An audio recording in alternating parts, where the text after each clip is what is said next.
Welcome back, everybody, to the Cleveland Guardians franchise here on MLB The Show 22. We have made it through the first 2 months of the season, and the team is playing some great baseball right now. Last episode, we covered all of May, and the team performed at a very high level, albeit we didn't really play anybody good in the month of May. Our schedule was very weak, but you beat the teams on your schedule, and that's what we did. June is going to get a lot tougher, though. We'll talk about that in a little bit. As it stands now, we're 5 games ahead of the Tigers for first place in the Central, 7.5 ahead of the White Sox.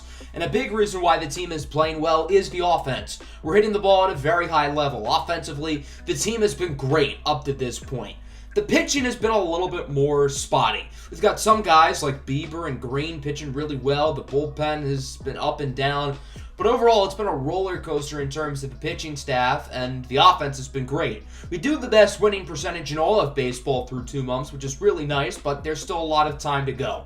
So we will briefly cover the MLB draft today, with it being the start of June.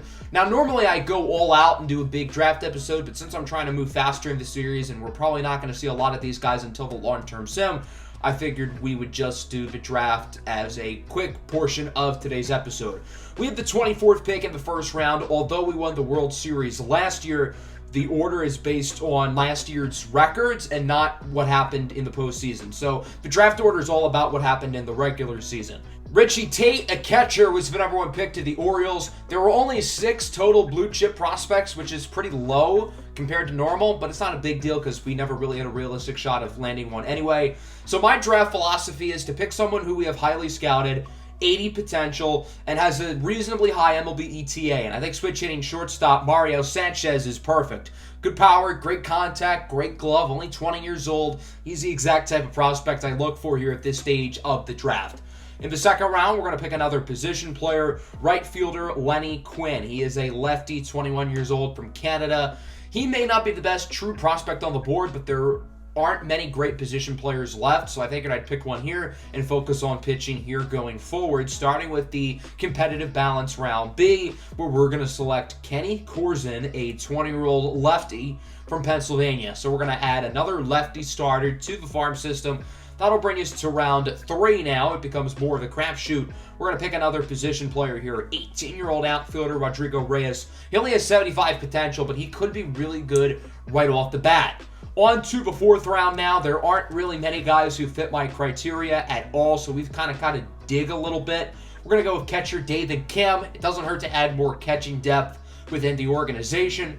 In the 5th round, we're going to select third baseman Kerry Liss. He is very raw, but he does have some nice potential. And then in the 6th round, with our final selection, we're going to pick Cleveland Johnson for the sole reason that his name is Cleveland and our team plays in Cleveland. So that'll wrap up the MLB draft. Overall, as you can see, we did pretty good. Mario Sanchez is a 69 overall. He only has 81 potential. Was a little bit low, but not bad. Lenny Quinn is kind of the dud, but the 2 starting pitchers we picked, Kenny Corzin and Cleveland Johnson, are probably the 2 best non-first round prospects. Johnson actually has a higher potential than anybody we drafted at 87, which is very impressive for the 6th and final round. All right, back to the big league club. We are going to simulate up to this Dodgers series. I always enjoy playing against the Dodgers because, well, they're the Dodgers. They're really good. So we're going to simulate 1 game against Toronto, 3 against Baltimore, 3 against Houston, and we would go 5-2 in that stretch. Prior to that, we lost 2 against the Blue Jays, so we start the month of June 5-4. We are going to make a quick little roster move. Elliot Ramos has been balling in AAA, so he's going to move up to the big league club, and then Jay Allen, who's really struggling at the plate, will take Ramos' spot in AAA. I know Allen's a defense-first guy, but his offense has been really a total liability. Alvaro Pena, one of our recent first-round picks, is pretty close to coming up to the majors. There just isn't really anybody I can replace him in the lineup with at the moment. So Ramos will now start against lefties, and we're going to play this first matchup here at Dodger Stadium against the Los Angeles Dodgers, who, for their standards, have been a little bit disappointing the past couple of seasons. They missed out on the playoffs last year, just a few games behind Colorado and Arizona. This year they've been solid at 40-30, not quite as good as Cleveland, but still very solid in their own right. Both teams are going to be starting their aces today. For the Dodgers, it'll be Walker Buehler, 6-4, 3.6 3.63 ERA. A little bit underwhelming for his standards, but still quite solid. The Dodgers, as you can see, are rocking their all-blue City Connect jerseys. In my opinion, one of the better City Connect jerseys in baseball. That's because blue is my favorite color. So Jesus Sanchez will draw a walk. Sanchez has struggled a little bit lately, but he will get a board here. 2 away for Bell, who rips that one down the left field line and fair, going Oppo Popo. That's going to be a double for Bell. So the Guardians have 2 runners in scoring position, as Sanchez will hold up at third. And a big opportunity here for the number 5 hitter, Kyle Lewis, who hasn't really cooled off since his hot start in April. He's continuing to hit at an elite level, but he does go down on the low slider. So Buehler does allow a couple runners to get to scoring position, but he does do a good job of getting out of the jam. Shane Bieber starting for Cleveland. Their ace, 7-5, 3.68 ERA.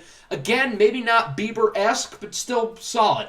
Trey Turner leads it off for the Dodgers, lines it to third. Jose Ramirez with a nice defensive play. Jose Ramirez having highlight defensive plays in every episode this season is not something I really expected, but I'm enjoying it. With 1 away, Mookie Betts will single into right. Mookie's getting a little bit older, but he is still a very productive all-around player, as he is aboard here for the first baseman, Freddie Freeman. Betts looking to steal second, and he is safe. So Mookie Betts is now in scoring position, and the Dodgers have a real opportunity to score here in the first inning. 2 away for Will Smith. He chases on the slider. Good pitch by Shane Bieber to get through the inning. So both teams get some runners pretty close to home there in the first inning, but nobody scores, as it is a tie ball game at 0.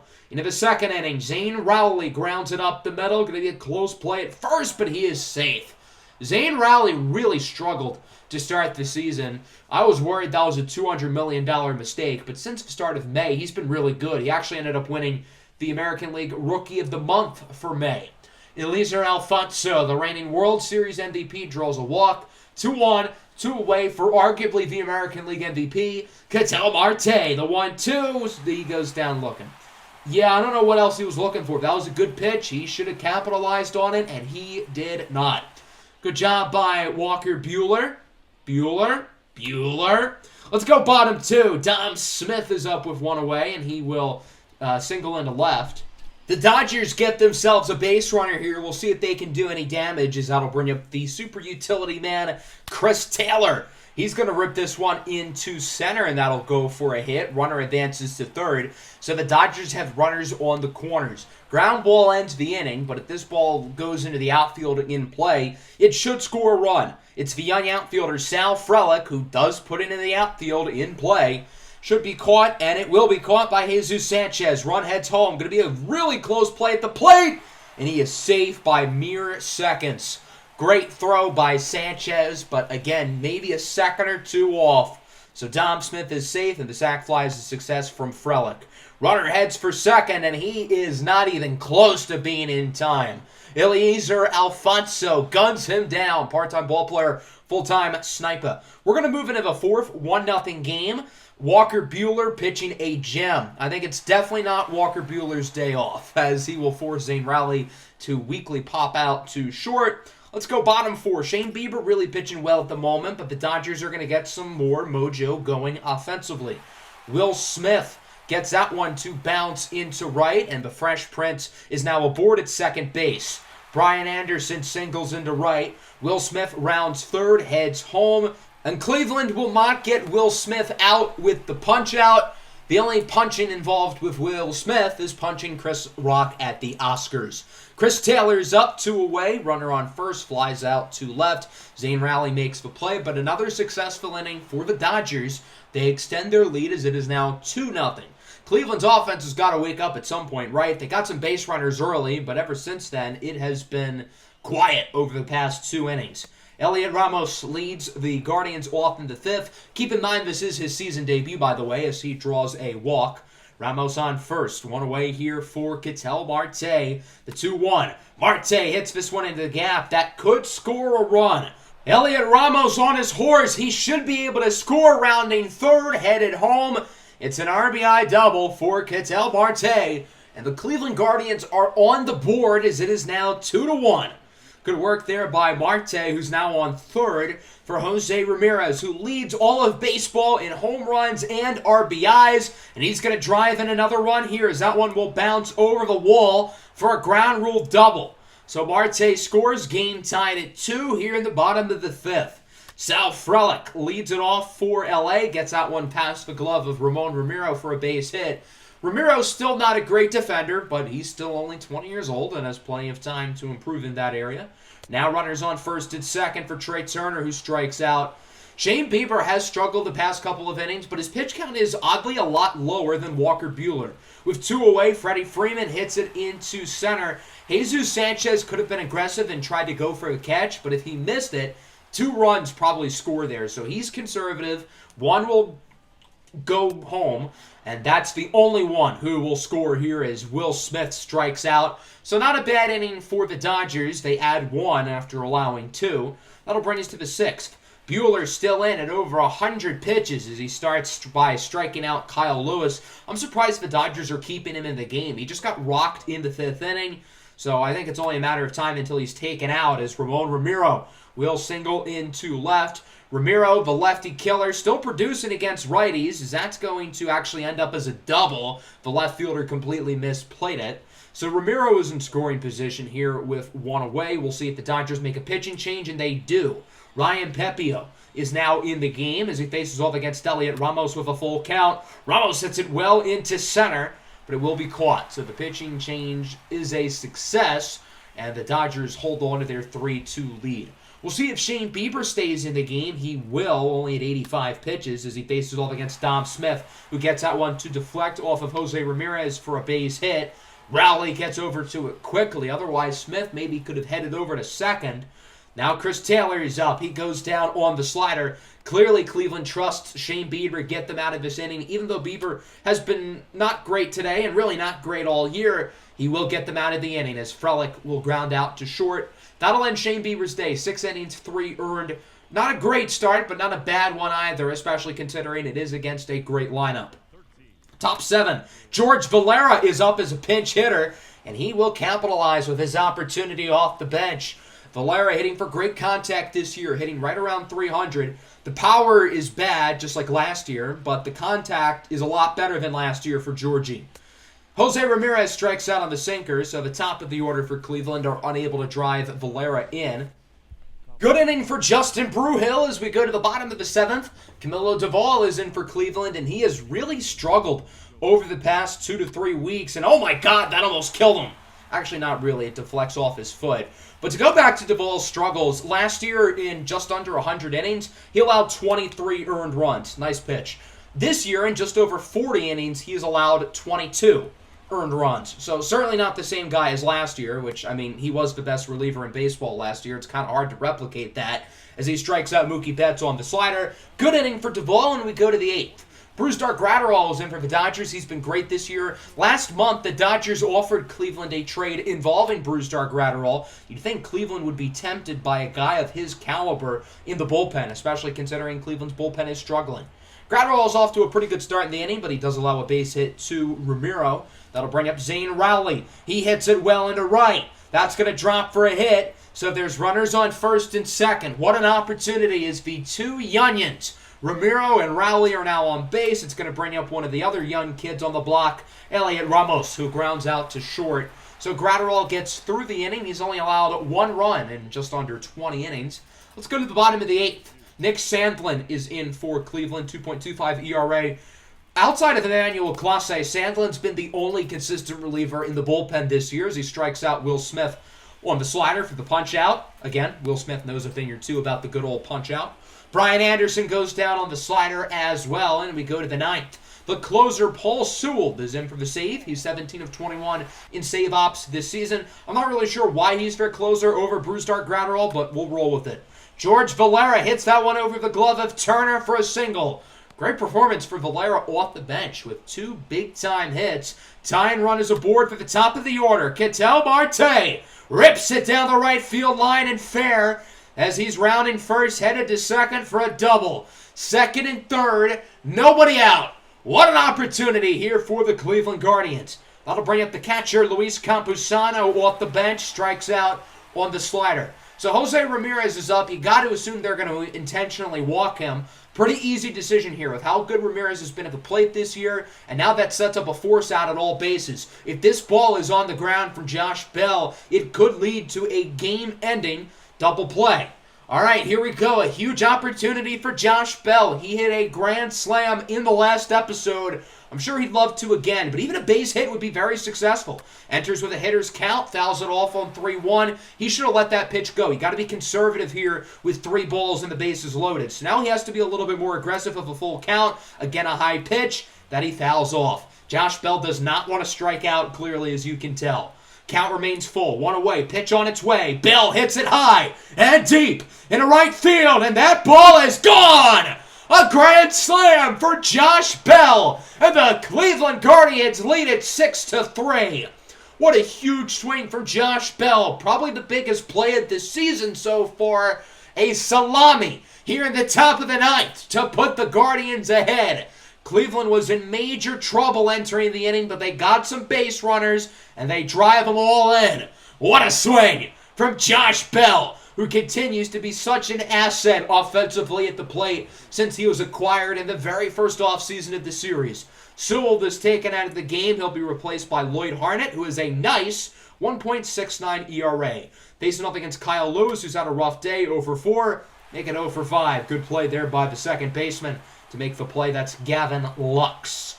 We'll take you now to the bottom of the ninth inning. The closer, Emmanuel Clase, is in for the save. He has been nothing short of fantastic yet again this season. 20 for 21 in save opportunities with an ERA at 1.52 as he strikes out Sal Frelick for the second out of the inning. And it comes down to the 9-hitter Gavin Lux, who flies it into center. George Valera makes the grab, and the Cleveland Guardians steal this one away from the Dodgers. 6-3 is your final. Cleveland really had no business winning this game, but good teams steal games away like this, especially against another good team like the Dodgers on the road on the other side of the country. So a big win here for Cleveland. The Josh Bell grand slam in the ninth inning, obviously propelling us to the win. Other than that, the offense was very mediocre at best. We did have a good fifth inning, but other than that, I was not overly impressed with the offense. The Dodgers hit the ball, again, pretty mediocrely. I thought both pitching staffs were good. Both bullpens were solid. Both starters were pretty good. So we're going to simulate up to this Padres series. We're going to wrap up the series against the Dodgers and then 3 games at home against the Royals. We split with the Dodgers and sweep the Royals, allowing no more than 1 run in all of those games. So we're going to play this first game here against the Padres. Get to face off against a left-handed starting pitcher. And I really want to use John Means because Means has been honestly bad throughout the entire season. I figured he would, start to play well as we get towards May and June, but he really hasn't. Remember, John Means was out pretty much all of last year with the Texas Rangers. We still signed him anyway, knowing the risk, and, well, clearly he's not been the same guy. Here's a look at both lineups. Again, both teams equipped to face off against lefties today. John Means is 6-3, but is a 4.91 ERA. His whip isn't as bad as his ERA tells you, so I think he's having a slightly better season than his ERA suggests, but still, he has been pretty disappointing for the most part, and obviously you'd like to see him pitch better because he's the number 2 pitcher in this rotation. And, well, he's looking like a clear downgrade to Max Fried, who obviously signed with the Dodgers in the offseason. Cedric Mullins starts the game off with a strikeout. John Means has some nasty stuff. His curveball is filthy. Trying to show it off here again. This time it's Fernando Tatis. Fernando Tatis swinging a miss on the curveball. He probably wasn't taking any steroids in the dugout right before that one. Maybe he was diagnosing his ringworm in the dugout before that at bat. I don't know. Mackenzie Gore is starting for San Diego. 3.84 ERA, 1.38 whip. Not bad. Maybe not the star that San Diego had hoped for, but he's been a very quality starter, so you can't really get too upset with his production throughout the season. Kyle Lewis hitting in the leadoff hole today, and he strikes out. Normally, Jesus Sanchez leads off against lefties, and Sanchez has played well against lefties for the most part this year, but he's been cold. He's hitting like 230 now, so he needed to move down in the lineup. Ketel Marte with 2 away, hits that one high and pretty deep. Into right center field, it goes off in front of the wall. That's going to be a double for Ketel Marte, who hits off of lefties better than pretty much anybody in all of baseball, showing why there. That'll bring up Jose Ramirez, who leads baseball in homers and RBIs. Gonna drive in another run. This one goes into the right center gap for a double. Ketel Marte will score with ease. So Jose Ramirez drives in yet another run as it is 1-0. So there's still a runner in scoring position. This inning's not over. That'll bring up Josh Bell, the Grand Slam hero against the Dodgers, and he will draw a walk. 2-1, 2 away for Jesus Sanchez, and he has had a rough month of June offensively, but he's going to get back to business here with a single in, 2 left, and the bases are now loaded. Could we see another Grand Slam in this game? What are the odds of that? So that'll bring up the number 7 hitter, Elliot Ramos. Shoots that one down the line and fair. That's Ramos' first base hit of the season. It'll go for a 2-run double. Ramirez and Bell both score, and Cleveland's off to a flying start here in the first inning as they are now up 3-0. Good work there by Ramos. That'll bring up the catcher, Luis Campusano, a former Padre, trying to keep the inning going, and he will not as he grounds out to short. Tatis makes the play, but still a really good start for Cleveland. They score 3 runs in the first with an RBI double by J-Ram and a 2-run double by Elliot Ramos. Cody Bellinger is up for San Diego. He goes down looking on the fastball. Good pitch there by John Means, who's off to a pretty good start. He's certainly pitching better than Mackenzie Gore is. That'll bring up Manny Machado, the $300 million man, and he will draw a walk. So Machado is aboard. San Diego finally has a base runner, as that'll bring up David Bodie. He goes down looking on the fastball. Another strikeout for John Means. Means is not a strikeout guy, but he's been striking out a lot of batters tonight. Now Eugenio Suarez is up, and that one will drop into right for a hit. Kyle Lewis stumbles and doesn't control the ball. So because of that, both runners are able to advance a little bit. So Suarez ends up with a double. 2 runners in scoring position, 2 away. The Padres can get back in the game, but it's not going to happen, at least in this inning, as Rush Necro will fly out to the pitcher's mound. John Means will make the play. So Means allows a couple of base runners, but nobody scores as it remains 2-0. Let's go bottom 2. Full count here for the center fielder, Kyle Lewis. Cleveland already back at the top of the order. And Lewis will draw a walk. So he is aboard on first for Ramon Ramiro, the lefty killer, who's hitting .500 against lefties this season. And he gets another base hit. That pitch was not even close to being in the strike zone, and he still hit it well. Lewis chooses to risk it, and it pays off. He is safe at third. So Cleveland has runners on the corners here for Ketel Marte. Had an extra base hit and a run in his last at-bat. This time he's going to drive in a run. An RBI single for Ketel Marte, and it is now 4-0 as Mackenzie Gore continues to get absolutely rocked. That'll bring up Jose Ramirez. Had an RBI back in the first inning. Here in the second inning, he might add a few more. Ramirez with a high fly ball in the left center. It is gone. Hip, hip, Jose. It's Jose Ramirez with his major league leading 26th home run of the season.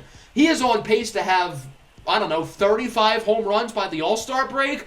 That's a pretty historic pace. If Jose Ramirez keeps this up the entire season, we could be looking at a very large home run number from him that starts possibly with the number 5 or maybe even the number 6. So from there, Gore has to come out of the game. He's just gotten absolutely rocked tonight as Tyler Anderson will come in to replace him. Anderson's thrown a little bit under 100 innings as the long reliever and has done really well in that role. They 2.66 ERA. I'm surprised they're not really using him as a starter because he's been at that level. Jesus Sanchez flies this one into right. Will be caught, but another good inning from the Guardians, who are clobbering the Padres early on. They lead 7-0 through 2 innings. Let's go to the third inning. The catcher, Alex Jackson, goes down on the sweeping curve. I know a lot of the attention's been on the offense tonight, and rightfully so, but John Means is pitching great. Let's go bottom 4. Same score. Ramiro grounds it to short. Gonna be a close play, and the throw is offline from Tatis. They will rule that as a base hit rather than an error because he probably would have been safe anyway, even with a great throw from Tatis. That'll bring up Ketel Marte, 2 for 2. Lines out to first, and it's a double play. What a job by the first baseman to catch the liner, tag the runner, and turn 2. So it remains 7-0 here in the 5th. John Means still pitching an absolute gem. This has to be one of his best performances of the year as he forces a flyout from Alex Jackson into center, caught by Kyle Lewis. Is this the game where John Means is back to, consistent mid-3 level ERA John Means? The Jose Ramirez leads off the bottom half of the inning. He homered in his last at-bat. He might have homered again. That ball will go over the fence in right center. Jose Ramirez with his 27th homer of the year, his second home run of the day. I think he has 78 runs batted in, and he has played in a total of like 70 games this year. So he could be on a huge pace for his RBI total at the end of the year as well. And his batting average has also skyrocketed over the last month. I didn't know Jose Ramirez could get any better than he's been, but this is the best Jose Ramirez has ever played. Jesus Sanchez strikes out. Good job by Anderson to get through the rest of the inning. As we move into the sixth, Cedric Mullins leads us off, and Mullins will homer into right field. So the shutout is over for John Means. He's had a little bit over 80 pitches. So Cleveland's not going to risk it. They're up by a lot. No reason to add further damage. So Means is taken out of the game. He'll be replaced by another lefty, Alex Vesia. 1.69 ERA. Nice. As Fernando Tatis Jr. will single into center. With one away, the Padres have a base runner. As you can see, San Diego not leaving this game without a fight. They're going to keep pushing. Cody Bellinger is up. He will strike out on the fastball. Good pitch there by Vesia for the second out of the inning. And that'll bring up the third baseman, Manny Machado, the 3-2. Swinging and a miss. That pitch was out of the zone, but Vesia fools him on the high fastball. The Padres add one back, but they're still down big as we go to the bottom half of the sixth. Dansby Swanson coming in off the bench, and he will go down on the circle change. Overall, Tyler Anderson's been pretty good today, especially considering how poor Mackenzie Gore did early in the game. 2 away now for Kyle Lewis, who launches a moonshot and a sick bat flip on top of it. What a swing for Kyle Lewis, who continues to be such a great addition to this team. If not for guys like Jose Ramirez and Ketel Marte overshadowing him, I think Kyle Lewis would have a legit AL MVP case. He's been that good throughout this season. So Cleveland extends the lead with a beautiful home run from Kyle Lewis, as it is now 9-1. The Guardians keeping this as a blowout as we go into the seventh. Camilo Doval is in. Since we've last seen him, he has now allowed another run. So in less than half of the innings he pitched last year, he's allowed the same amount of runs. That's not great. David Bodie goes down on the two-seamer for the first out of the inning. Good pitch by Duvall, showing off that filthy stuff he has. 2 away for Rush Necro. He goes down looking on the slightly outside slider. Good inning for Duvall. That looks a lot more like the Duvall from last year rather than the Duvall from this year. But he gets through the inning with no problem as we go to the bottom half of the seventh. The Padres sticking with their theme of lefties as Adrian Morejon is in for San Diego. He has a 3.8 ERA in over 50 innings this season. As with 2 away, Josh Bell's going to sky this one up into left center. Good inning for Morejon as it remains 9-1. So with Cleveland being up by a lot, they realize that they don't need to waste any more of their bullpen arms. They're going to go to one of their long relievers, Ryan Weathers, the former San Diego Padre, who has a 3.43 ERA in 63 innings. He's been really good, particularly over the past month or so, as Connor Joe jumps out of his shoes swinging at that slider. That'll bring up Cody Bellinger, first and second, 2 away. He goes down to the fastball. So Weathers does allow a couple base runners, but it proves not to be that big of a deal, as nobody scores. Bottom 8, Cleveland up by 8, but I guess they want to add more. Is George Valera, a little lefty-on-lefty crime. He will single into center. Valera has really struggled against lefties this season, so it's good to see him hit that ball well against the left-hander. Dansby Swanson hits it into the gap. Valera on his horse, rounding third, headed home. He is safe, and the Guardians now have double figures as they lead it 10-1. Trying to take a double-digit lead now if Zane Rowley is 0 for 3. Rowley's going to shoot this one into the right center gap. Swanson will score, and it is now an 11-1 ball game. What an utter blowout by the Cleveland Guardians, just dominating in every facet of the game. Let's go to the ninth, finish it off. 2 away, nobody on for Eugenio Suarez. He goes down looking on the circle change, and Cleveland dominates the San Diego Padres, winning this one 11-1.